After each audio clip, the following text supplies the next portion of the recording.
Hello everyone and welcome back to my channel. My name's J.R.R and today I'm giving you guys my birthday book haul.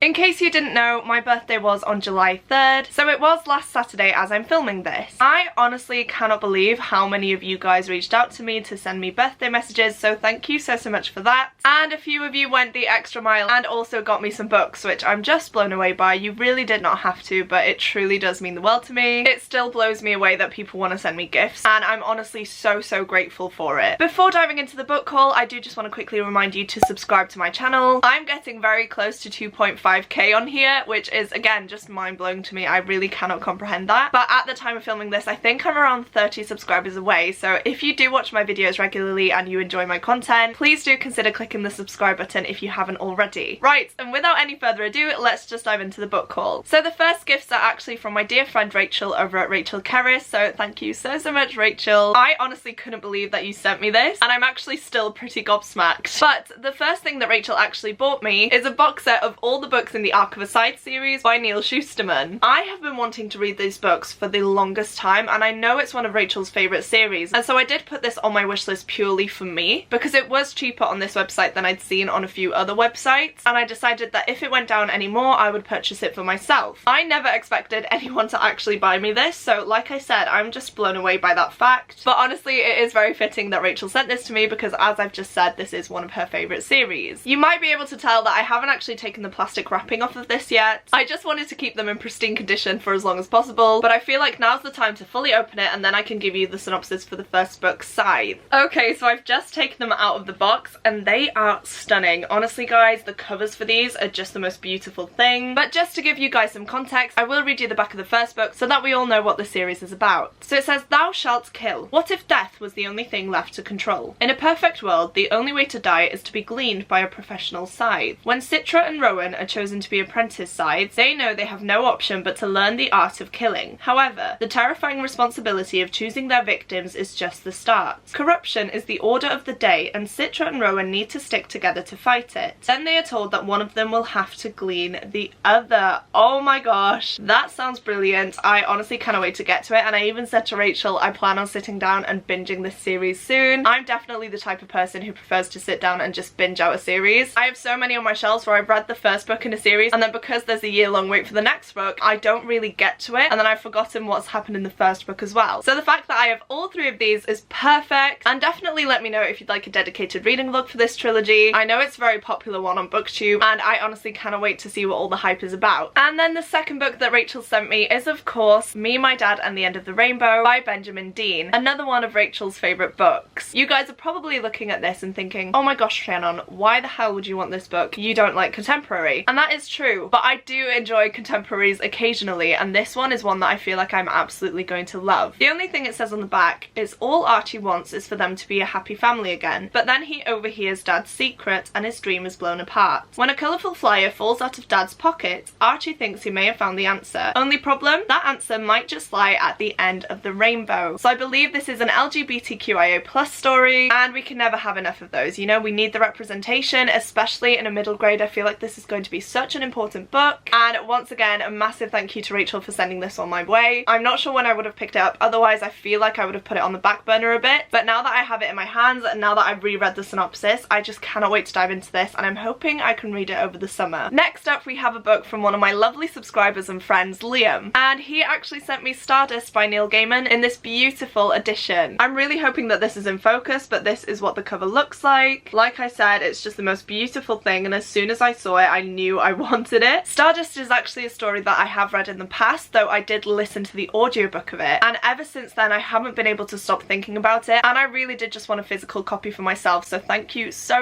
much, Liam. I really do appreciate it, and I'm just so happy that I have this in my collection now. So in this book we follow our main character Tristan, and he is besotted by a girl in his village named Victoria. From what I can remember, he is quite poor and Victoria is quite wealthy, and so she tends to look down on him and sort of take advantage of him as well. And so one day when Tristan and Victoria are out together, they see a shooting star fall from the sky, and Tristan basically turns around to Victoria and says, "If I bring you that shooting star, will you marry me?" And she says yes. This ultimately sends Tristan on a crazy adventure into the land of fairy, which, as you can imagine, is filled with a range of different creatures and magics. And just another slight problem is the fact that other people are actually hunting for this shooting star as well. So Tristan needs to avoid danger at every cost. Like I said, I absolutely love this story. The film as well is one of my favourite ever films. If you haven't watched it, please do. It's honestly one of the best things. It's such a comfort film for me now, and I do find myself rewatching it quite often. So once again, a massive thank you to Liam. I do eventually want to collect all of Neil Gaiman's books in this edition. I just think they're stunning, and there are quite a few of them out, but I know not all of his books have been redesigned. So the ones that are available, I definitely do want to own. But this is definitely one that I'm going to reread soon, and I just cannot believe that I have it in my possession. Next up, we have Pride and Prejudice by Jane Austen, and this one was very kindly sent to me by Chloe over at Chloe Reads Books. This is one I've been wanting to read for the longest time, and I did actually post a Classics TBR at the start of this year, which I will leave linked up above for you guys, where I mentioned that I wanted to read this book. Not gonna lie to you guys, that TBR hasn't really gone well, so I'm hoping now that by having this in my hands, it will spur me to want to complete the books on that list. This is also the Penguin English Library edition, and if you guys don't know, I do collect these. I have quite a few in my collection now. I just think they're the most beautiful books. So again, thank you so much, Chloe, for getting me this and for adding to my collection. I am that person, guys, that genuinely does not know anything about Pride and Prejudice. I've never read the book, as I've explained, and I've never watched any of the films or adaptations, and I feel like I'm going to get so much hate for that, but it's just something that I've never gravitated towards, except recently. So once again, because I don't know anything about this one, I will just read the synopsis. It says, Lizzie Bennet finds eligible bachelor Darcy arrogant the first time she meets him, and when she hears he has been meddling in her family's affairs, is determined to dislike him even more. Darcy, however, finds himself increasingly attracted to her good looks and lively mind. In the story of misunderstandings that follows, Lizzie is led to question everything she thought she knew. That instantly makes me want to pick up this book. I feel like I'm gonna love the Victorian drama in this, honestly, so hopefully you will see me reading this soon. Also, I do just want to ask you guys, for anyone who has read this, is it worth watching one of the adaptations first before diving into this so that I can grasp the story a bit better? Or do you think it would be better to just dive into this book without knowing anything? Also, I do think I'm going to listen to the audiobook for this as well as read it physically. I have seen a lot of people do that recently, and apparently it's really helped them. So again, any audiobook narrators that you prefer, please do let me know, and I will take that into consideration when I do get around to this book. Next up, we have a book from Michael over at Average Reader, and he bought me Raybearer by Jordan Ifueko. I honestly couldn't believe it when I opened this, so a massive thank you, Michael, for sending this my way. This is another one that I've been interested in for so long, and I almost caved and bought the Fairy Loot exclusive edition of this book, but at the time that was released, I wasn't financially in a good place, so I had to miss out on that, unfortunately. But I cannot believe that Michael has sent me this now. It's one that I've heard nothing but good things about, and I know that he does also want to read this, so we might end up buddy reading it, which would be lovely. For this one, it says, Tarasai has always longed for the warmth of a family. She was raised in isolation by her mysterious, cunning, and often absent mother, known only as the Lady. When Tarasai comes of age, the Lady sends her to the capital of the global empire of Aritsar to be chosen as one of the Crown Prince's Council of 11. If she's picked, she'll be joined with the other council members through the raid, a bond deeper than blood. But the Lady has other ideas, including a magical wish that Tarasai is compelled to obey. Kill the Crown Prince once she gains his trust. Oh my goodness, that sounds absolutely amazing. I haven't really been reading fantasy lately. I don't know why. I've been in such a weird reading mood, but this has me so excited. I feel like this is one I will definitely pick up soon, so keep an eye out for it in my August TBR. This also just has the most stunning cover, and I'd just like to say once again, thank you so much to Michael for sending this my way. Next up, I have some presents from Emily over at Emily Kathleen Reads. Both of these are so fitting, and if you've been watching my channel for a while, you'll know why. The first thing she got me is At Bertram's Hotel by Agatha Christie. For those of you who don't know, I'm actually collecting all of Agatha Christie's books. So currently, I've read about 5 or 6 of the Miss Marple books, and I only have 2, I think, left to buy, and then I will own all the books in the Miss Marple mysteries. So the fact that Emily sent me a book to add to my collection is just perfect. She is also a massive fan of Aggie C, and once again, I'm just so glad that I now own this one. On the back of this one, it says, when Miss Marple comes up from the country for a holiday in London, she finds what she's looking for at Bertram's Hotel. Traditional decor, impeccable service, and memories of childhood. What she doesn't expect is the unmistakable atmosphere of danger behind the highly polished veneer. Yet not even Miss Marple can foresee the violent chain of events set in motion when an eccentric guest makes his way to to the airport on the wrong day. That sounds so interesting. If by some chance you don't know, these are murder mystery books, and Miss Marple in this set of mysteries acts as the detective. I love these books, I love Miss Marple as a character, and I cannot wait to dive into another mystery where she is involved. And then next up is just another amazing gift, and definitely on brand for me and my channel, and that is the Hobbit colouring book. So we have a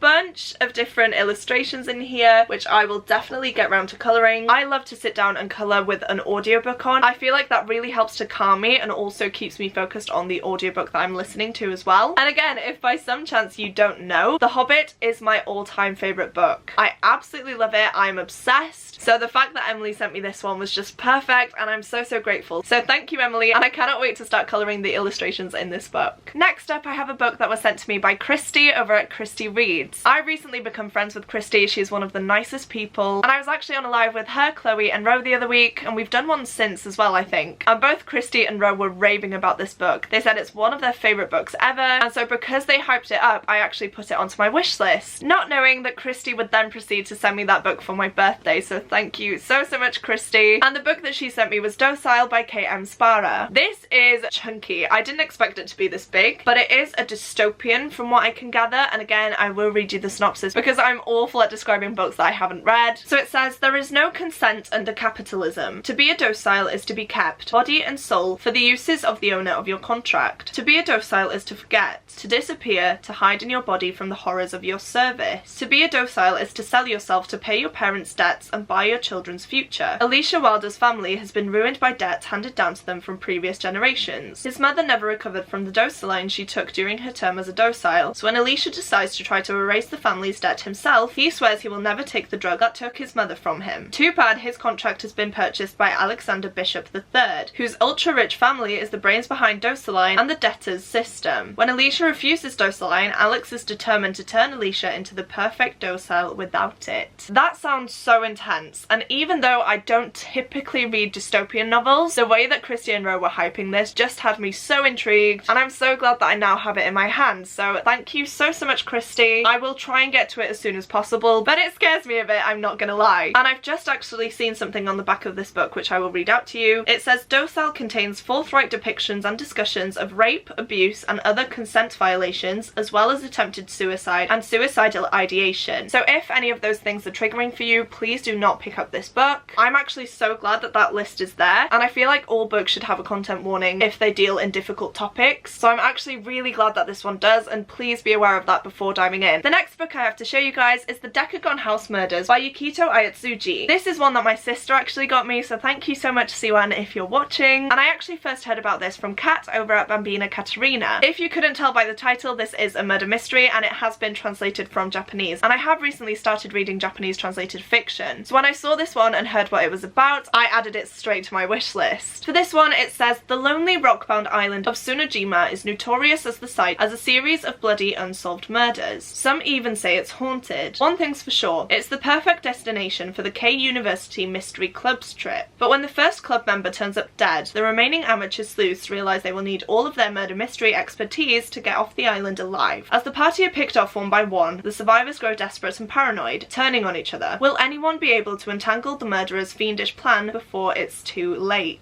I think this is going to be one hell of a wild ride, but I'm honestly here for it. I'm in such a murder mystery mood at the minute as well, so I feel like, again, this is one I really want to get to soon. I'm saying that about all these books, and I know that is not going to happen, but they are all ones that I'm so interested in, and I just want to read them as soon as I can, which is so difficult when you have other things in your life that you need to focus on. But once again, a massive thank you, Siwan, for buying this for me. I honestly cannot wait to read it, and you did such a good job in choosing off my wish list. The next two books I'm going to show you, I'm just going to group together because they were both gifts from my partner Tom, and they are both basically the same thing but different. So the first thing I have is this 50th anniversary edition of The Lord of the Rings, and then the next thing is this pocket-sized box set of The Hobbit and The Lord of the Rings. Like I said before, The Hobbit is my favourite book of all time, and The Lord of the Rings trilogy is definitely a close second, and I do actually collect different editions of Tolkien's books. So that is why I have 2 copies of The Lord of the Rings trilogy here, and also one of The Hobbit. I am just going to hold up the box set for now because the other book is heavy. I'm sure you all know what The Hobbit and The Lord of the Rings is about, so I'm not going to explain it here. If you've seen my birthday vlog, you'll know that there was a theme theme to my presents this year, and it did revolve around Tolkien, which I'm not entirely mad about, but these are editions that I've been wanting to buy for a while now, so the fact that he bought them for me just makes it even more special, and I cannot wait to finally take the plastic off of these actually and to put them on my Tolkien shelf. I do just want to quickly say I'm sorry if the lighting is changing now. I'm filming this late at night and the sun is setting, so this side is going to get lighter and this side is going to get darker. Hopefully it's not too distracting, and I have actually made it to the last book, so I will just talk about that one quickly, and it's actually a book that I bought for myself. This is one that I've been wanting since it came out, and it's just been way too pricey for me to justify paying that much for it. But the other day I checked online and saw that it was down to £30 from £60, and that's the cheapest I've ever seen it, and so I decided to bite the bullet and purchase it for myself. And that one is this beast of a book. I don't know how well you can see it, but it is again a very heavy book, and this is Middle-earth from Script to Screen, Building the World of the Lord of the Rings and the Hobbit, with a foreword by Peter Jackson, written by Daniel Faulkner. This is basically a massive book filled with behind the scenes photos and information about all the Hobbit films and the Lord of the Rings. Wow, I'm struggling to hold this up. I cannot tell you how much the Lord of the Rings films mean to me. They have got me through the worst times of my life. They are such a comfort thing for me, and my dream is to actually go to New Zealand one day and visit Hobbiton and some of the other locations that they filmed at. So this is just the perfect book for me. It's gonna take me a while to get through, but I feel like every now and again when I need a pick-me-up, I'm gonna sit down and pour through it. And then I am gonna rest this book on my knees as I read you what it says on the back. So it says, "They said it couldn't be done, but in an effort spanning a decade and undertaken in a distant corner of the world, a team of artists and creative visionaries laboured to bring the unfilmable to the silver screen. Under the direction of Sir Peter Jackson, their extraordinary efforts to adapt J.R.R. Tolkien's The Lord of the Rings and The Hobbit generated almost 24 hours of cinematic wonder and transported audiences to a world of astonishing beauty and power. Richly illustrated with thousands of film frames, concept art and behind-the-scenes imagery, many previously unseen, Middle-earth from Script to Screen follows in the footsteps of the Fellowship of the Ring and the company of Thorin Oakenshield, visiting the realms and landscapes of Middle-earth and uncovering their secrets. Accompanying this stunning gallery, cast and crew reflect upon their experiences, share brand new stories and insights into how the wildernesses and sound stages of New Zealand were transformed into a magical world of hobbits, dwarves and elves, resulting in one of the most spectacular achievements in cinematic history." So I feel like this is just going to be a bible for the films, and honestly I'm here for it. I've been waiting years to get my hands on this one, and I'm so glad to finally own it. And that is it for my birthday book haul, you guys. I would pick up all the books to show you, but honestly I have not got the strength for that. They are so heavy that even taking the thumbnail was a challenge, so we're just going to ignore that. Once again, I do just want to say a massive thank you to every single person who sent me something, whether it be a message or a gift. It truly did mean the world to me, and it really did make my day. If you've read any of these books that I've mentioned, please do let me know your thoughts down in the comments below, and definitely let me know which ones you think I should prioritise as well. Whilst you're down there, don't forget to click the like button if you like this video, and the subscribe button if you'd like to see more content from me. And speaking of more content, something I haven't actually announced properly on my YouTube channel yet is the fact that I have recently launched my Patreon page. So if you do enjoy my content and you want to support my channel but get something from that, you can check out my Patreon page. The cheapest tier is only £2, and it gives you access to my Patreon feed, live streams and live reading sprints, which will definitely be happening very regularly. And then we do also have some tiers that give you more benefits as well, but I won't go into that yet. I definitely want to film a dedicated video explaining all of that, but I will leave the link to my Patreon down in the description box, and I will also put it up on screen for you guys as well, so if you just want to type it into your browser then you can. Other than that though, that is it from me today, guys. Thank you so much for watching. It truly does mean the world to me, and I will see you soon in my next video. Goodbye!